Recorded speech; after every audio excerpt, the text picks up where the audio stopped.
Now, on top of the visual of the brand, there is the brand's voice. That matters a lot. And when we think of the brand's voice, it is related to many different things that will communicate to your clients, to your submissive, what you're about. It will communicate the message of your brand, telling a story that shares about the identity of the brand. So the way your brand sounds will influence your clientele. The way your brand sounds will define the kind of people that speak the language of the brand and that come see you. So when you speak, whether it's online or in person or during your sessions, during play, has to be equivalent to the way your copywriting and the way you correspond with your subs is. So you can't type your emails like, hey sub, how are you, with a U, and then expect to have high-end clients that expect to have a high-end experience if you speak like you're speaking to your friend. You want the messaging, the copywriting to be representative of your level, the level of your brand and the level of experience you're going to bring. So the more you want a luxury brand, a high-end brand, high-paying clients, high-end clients, the more the visual and the voice of the brand have to be to that level. So I always think of high-end clients as people who have a lot of money, but also people who have a lot of money have a certain type of lifestyle. And usually when they have that type of lifestyle, they also have a certain level of education. They have a life that is built around becoming the kind of person that has this wealth. So where does that put you as the mistress that wants to attract these types of clients? The way you write, the voice of your brand, as well as the images you use, the quality has to be at the same frequency as these people and how they think and what they're seeking and what they're looking for.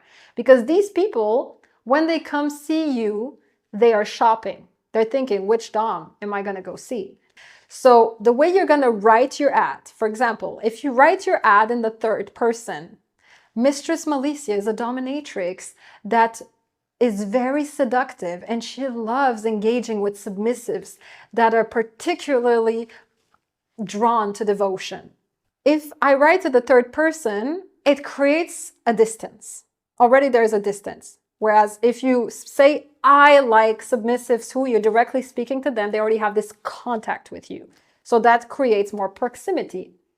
So thinking of the way you write will already influence the dynamic that you're getting into. Neither is good or bad, but you want to make the choice because you want it to be cohesive everywhere. So the way you're going to write on your website, on your social media, on your ads should be the same.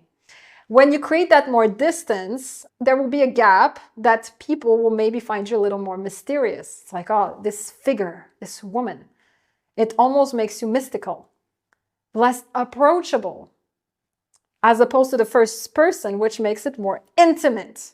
So it is really about what you prefer. Using capital letters. When you say, I am, and you are, and you are serving me, if the M is capital, already that highlights the dynamic you seek. It already gives cues to your client about the protocol, just in the way you write. The correspondence with your clients should be cohesive to your brand. Are you more accessible? And is it more personal? Or is there more distance, which feels more professional, that they have to work more to get closer to you? There is power in the way you use your voice. Actually, I would argue that your voice is your most powerful tool as a dom. Even if you have no toys, no other equipment, just with your voice, you can dominate someone completely.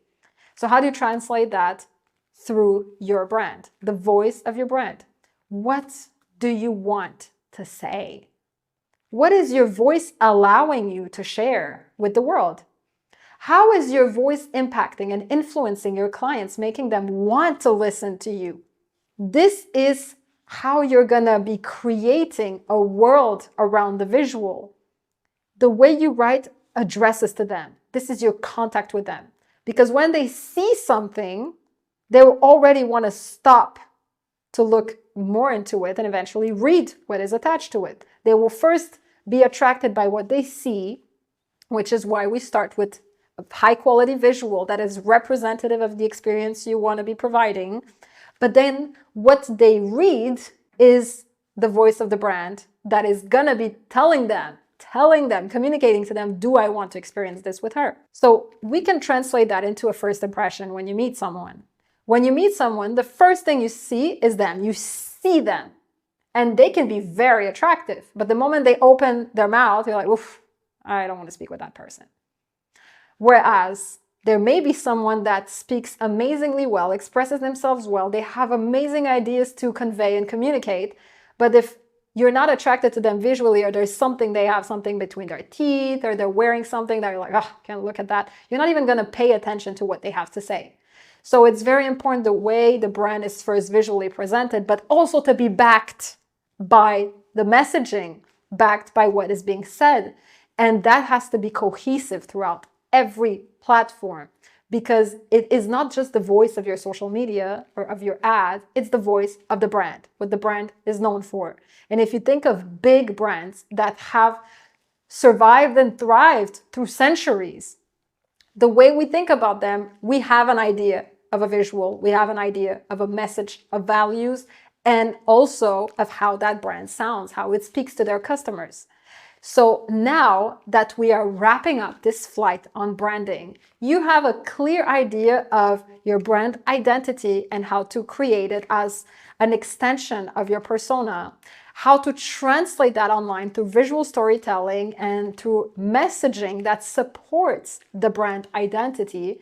And you have clear examples of how to craft different scenes and different writings that would convey the experience that you're providing and what you are about, so that it becomes memorable to those that come in contact with your brand. And I will see you now on the next flight, the flight on marketing.